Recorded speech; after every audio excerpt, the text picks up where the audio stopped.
দীর্ঘদিন থেকে এমন একটি পরিবেশ ফিরে পাওয়ার জন্য অপেক্ষায় ছিলাম, ঠিক কিনা জোরে বলুন।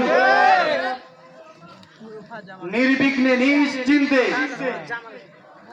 ভয় ভীতি ছেড়ে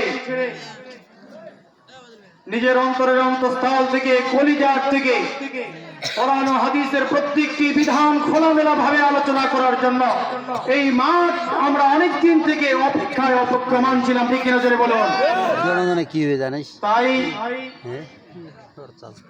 এবছরের মৌসুমে ওয়াজের এই মৌসুমে আমাদের বাড়িতে বাড়িতে গ্রামে গঞ্জে মাঠে ঘাটে মাহফিল হওয়ার প্রয়োজন আছে না নাই?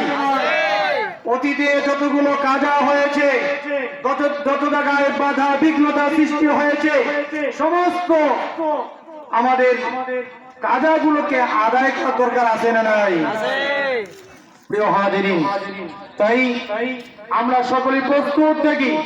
মাহফিল শুরু হয়েছে এই বছরে, যেখানেই মাহফিল হবে সেই মাহফিলেই আমরা সকলেই অংশগ্রহণ করবো ইনশাআল্লাহ। কোরআনে কারীমের শুরু থেকে শেষ পর্যন্ত যতগুলি বিধান রয়েছে, কার বিপক্ষে যাবে কার পক্ষে যাবে সেটা দেখার বিষয় নয়। আল্লাহ পাক রব্বুল আলামিন যা বলেছে তা